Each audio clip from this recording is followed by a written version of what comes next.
gotta win it. If it ain't been done yet, we can figure and invent it. Always push it, but I really gotta win it. If it ain't been done yet, we can figure. Okay, shalom, brothers and sisters. It's the old girl and the old family, and today we are going to talk about homeschool.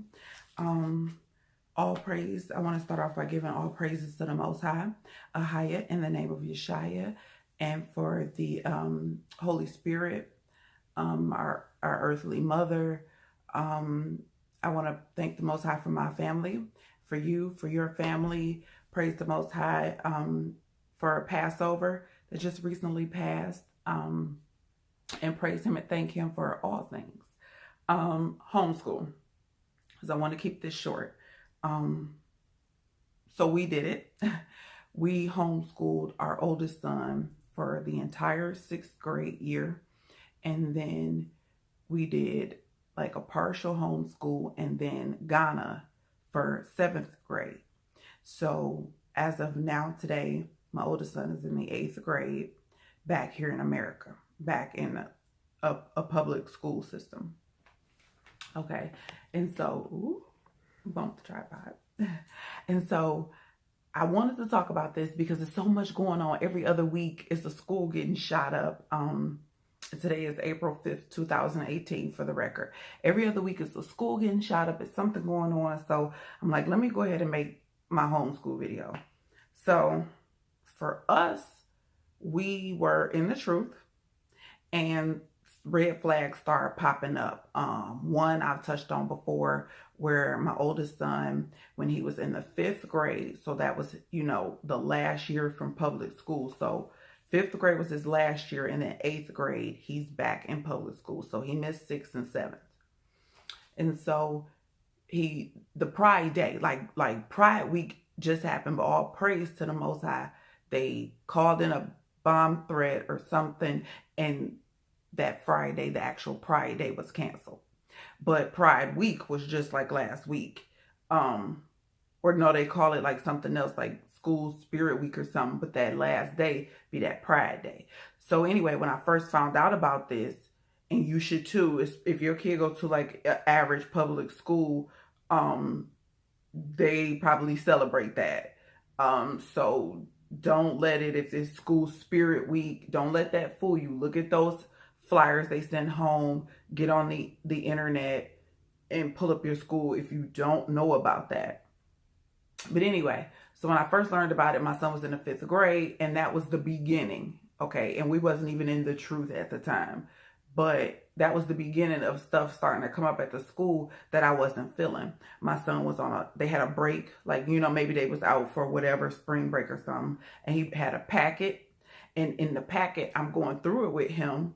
So step number 1, you got to be a little more hands-on and involved and go through their stuff with them. But I'm going through it, and it's a lot of cloning paperwork, like, little articles, and then you answer a couple questions. And I wasn't feeling that because, Lord made everything. Man just reproduce. We don't make animals. I'm not with that. So these is just things that start coming up that I just, wasn't feeling in my son's school. And then we moved. And that gave me the momentum that I needed. Because after we moved an hour away. So it was a whole nother county, school district, all of that. And if you don't know, when you do that, when your child goes to a new school, they need all that paperwork all over again. Now, if he stayed at the same district, he probably wouldn't needed it. Or possibly because he was going to 6th grade. But I wasn't going to get my son immunized. By this time, I started learning more about vaccines. And I'm like, okay, we definitely not getting no more shots. But going to a new school district, his shot record is behind. And so after worrying about it and stressing my husband, all of that, my husband one day was like, we're going to homeschool. And we didn't know nothing about homeschool. So we basically educated ourselves and we started doing our own thing in regards to homeschool. So I guess I'll just get into that. It's so many different resources that you can use. you know, so it's literally just your choice. This was like 2015. So you can use whatever. I like to use stuff like this. Like, this is the type of stuff that I bought for my oldest son. Workbooks. I really like these. Now, this one obviously is for my youngest son, who is almost 4. These little workbooks, but it was called Brain Quest for the older, my oldest son. And this, I got this from Walmart, like maybe $9, $10, something like that. So this is the type of stuff I kind of like to homeschool with and then add on.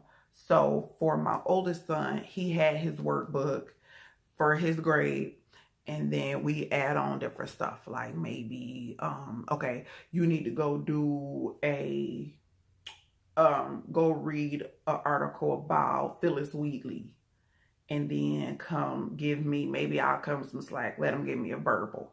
But most of the time I'll be like, give me 2 paragraphs. That's some of the other stuff in addition to like the workbooks. We utilize basically the internet. You know, you get on Google, you research different things, you know, or different people. Maybe you know how like we was in school that, you know, you had to get a book on Malcolm X and turn in a 5-page paper, things like that, you know, depending on the age level. We used to do that. Okay, and then the Bible. So, and we used to have our days. My days off, I did it. And then the days I work, my husband homeschooled. So you definitely got to see what worked for you, which I want to say for the end, because it ended up not going too great for us. So that's kind of like my thing. I'm advocating homeschool because public school is just getting wild to me, you know, depending on where you at, where you live. But it's a lot of lies. You know, that was another thing. All the lies that they tell, the immunizations, we wasn't down for that. Like, we're not about to keep getting our son shots. You know, you got bullying, violence, the homosexual agenda, peer pressure.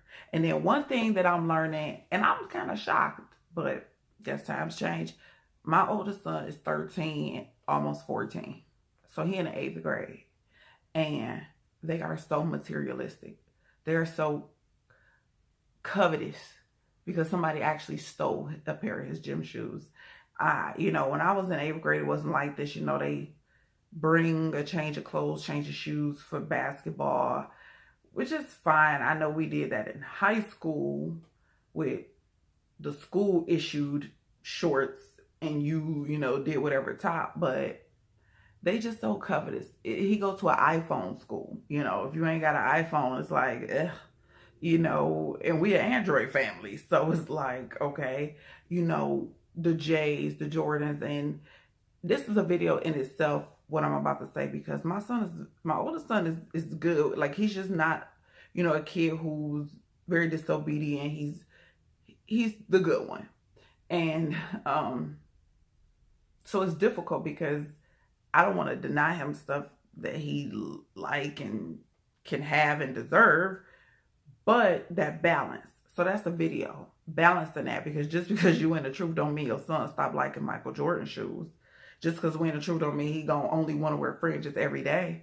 Maybe one of your kids and maybe not. And my son just, he ain't the one. He got fringes, but he don't wear them every day because he don't want, you know, obviously. He got his own style, you know, so that's a separate video, but that's just something I want to mention in all of this. This is stuff that you have to deal with, you know, your child has to deal with it. But I want to kind of talk about, well, let me talk about how to homeschool. And then my final point, which is what I found to be the problem with homeschooling, that I don't know if I've ever heard anybody discuss, but I'm going to get that last. Okay, so how to homeschool. So depending on what state you live in, you got to get on the internet. And you're going to look up your state and you're going to look up the homeschool requirements or the homeschool application. And then it was real easy for Michigan. It was literally, here's the application. These are the requirements. And the requirements are very, well then, I don't know if they've changed since then. But then they were very loose, very laid back. Like, it was literally, I love this part, who multiple teachers, you know, it didn't have to be just one of us. So we got to list both of ourselves as the teachers. And then for your child's age and grade, they tell you what you have to teach. The core stuff, you know, math, science, and then you can do your extra, like the Bible, stuff like that. We did a lot of geography too. But anyway, so yeah, so okay, so after you do that, I had to print it off, like fill it out, 1 page, real simple, fax it in. I think that was one of the options, so I faxed it, and then approval. Me and my husband both got our approvals, and they just let you know, like, this is what you need to do. You need to, you know, keep up with certain testing requirements, like standardized testing, certain things as your child transition and stuff like that. You know, report cards if you choose to do that. It was very, very laid back and lenient. The curriculum, if you will. So I think that was it. General information. Oh, and then the reason, big thing. Why do you want to homeschool your child? And we just put religious reasons, and that was fine back then in Michigan. You know, every state is different. So yeah, the immunizations and the lies, we was just over it. By this time we was in the truth. So it was like, my husband like, how can we send our son to school knowing the lies that they teach? History, just all kind of stuff that they leave out. It was like, you know how you get when you wake up, or you get the red pill or the blue pill, whichever one it is. You just be over all the lies. So, you know, we wasn't feeling that. So now let me get to the other side of homeschool. Okay. Now for us, our son was an only child for 10 years. We had some issues and we only had him. And so, and my husband had some like grown kids, but they, you know, was grown kids. So, and, it was just difficult because he already was by himself all of this time just because. And so then we put him in homeschool. So we took all of his social interaction away from him, which is very, very important. It's part of growth and development for children. Playing, socializing with their peers. It ain't just about fun. It's like developing as a person. Y'all know how you run into weirdo people. You know what I'm saying? So anyway, my point is that's a need, not a want. And we didn't realize that at the time. We definitely raised our son a little more sheltered, not hood, if you will. And so I can't leave that out because all of that is a factor in what happened. So we moved an hour away. Where we moved to, we knew no one, we knew nothing. I worked and came home, and my husband did the same. And then he had his off season, and we was just at home with the kids, just in the truth, battling Jehovah's Witnesses hard. That's where we was at that point. And then we fled. So a year of being in another town, and then Africa. And then we did homeschool for a little bit, but we had some internet, like sketchy issues with our internet. So we decided, and then his cousins left. So we decided he needed that social interaction. So we put him in school in Ghana. And that was good, but it was still difficult because of the language barrier. They English is what they call British English. So slightly different. For example, we'll say, can you go get me some water? They'll say, fetch me some water. So different in the sense of you can keep up, but different in the sense of it's different, and put the fact that you 11, 12. So, but he did make friends and he enjoyed going to school. So that was a plus. It did work out. It was better than homeschool because of the isolation. And so for the record, my son didn't have a complete social isolation. We allowed him to increase his online social interaction to make up for that, because that's all we could do. Okay. So that's what he did. So, and of course that was supervised. Like, we knew who he was interacting with online. So, and then Africa. And then we got tired, and then we had to start working a lot because we was back from Africa. I had homeschooled, so I knew what it was about. I knew the work that had to be put in. But mind you, I did it kind of like old school. I didn't do, I mean, they got stuff where you ain't really doing nothing. The kid do everything. So to each his own, but I wanted to be a little more old school and hands-on with workbooks and stuff like that, which can be combined. That's what I had to learn. You can still do like Becca, places like that, online stuff, but you can still incorporate other things and be more hands-on. So that was my mistake.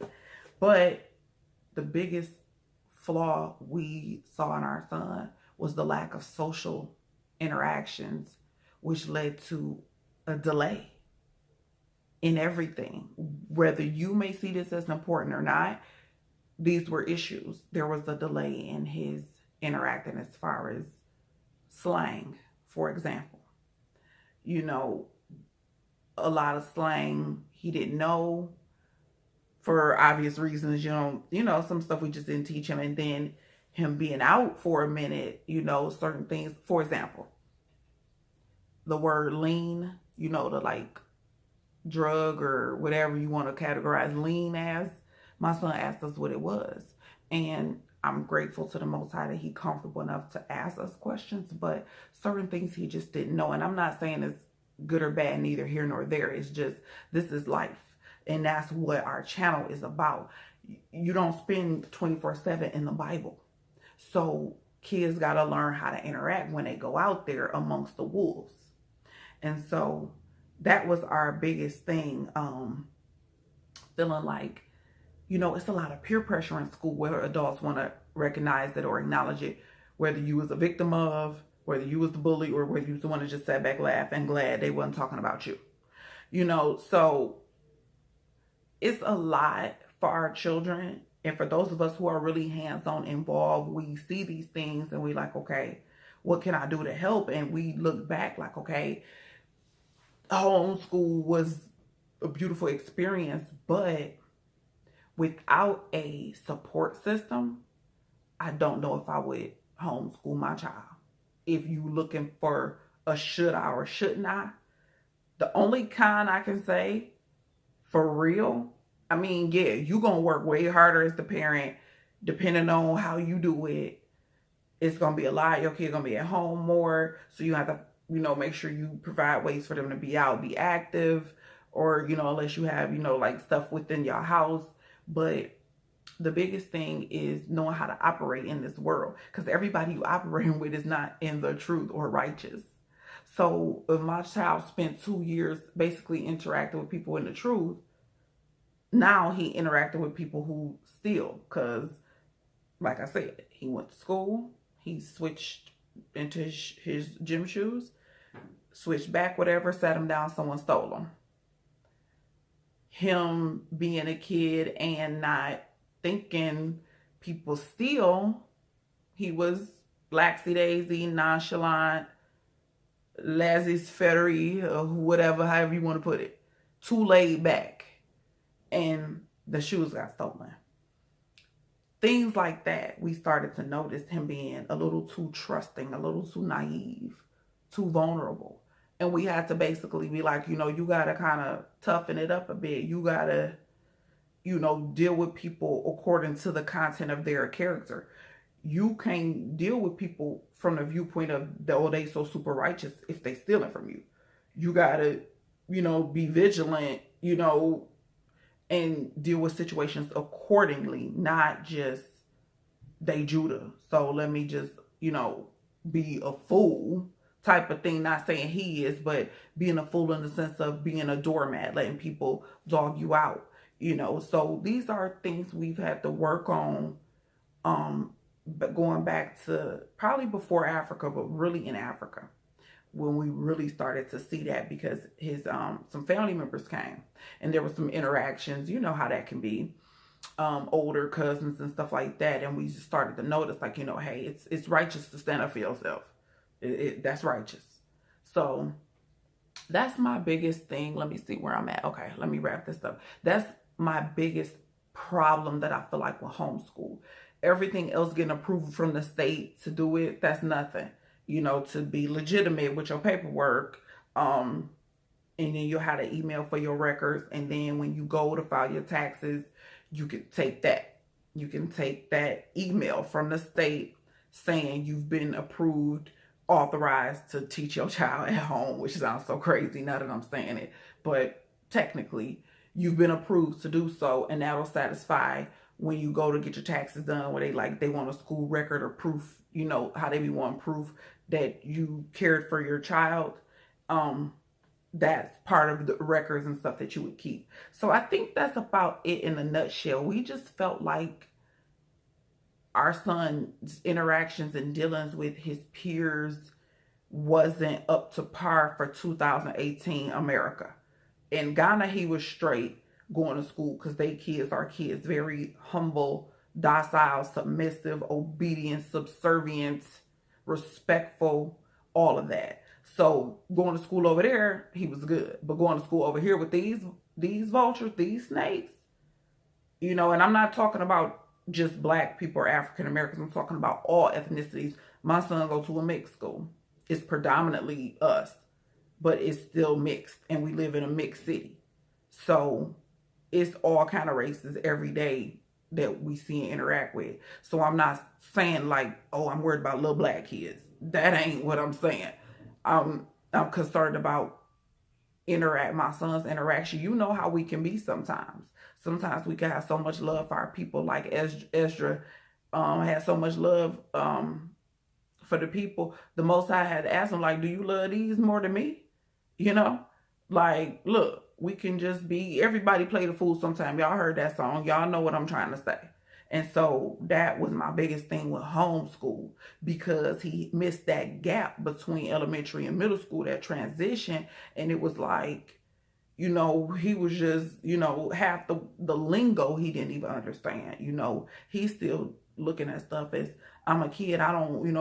Kids don't cuss at adults or in front of adults, especially leaving Africa, because they sure as heck don't do that. But coming here, he like, and the teachers don't do nothing. I'm like, what can they do with some 13, 14-year-olds? They got kids y'all age or older. They ain't got time for that. So it was very different. So, and I just feel like some of our sheltering, his upbringing, we, wanting to raise him very, I can't think of the word for it, but we didn't want to raise him, with a hood mentality as far as this is it. And, just because you see people standing on the corner shooting, or not that we've ever seen nobody standing on the corner shooting, but somebody standing on the corner drinking a beer.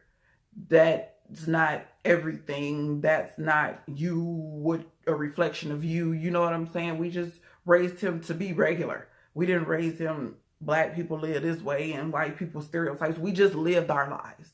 And me and my husband look back on it and realize, in living our lives and being who we are, we feel like our son is a little sheltered in dealing with certain urban activities, certain terminology he just wasn't hip to.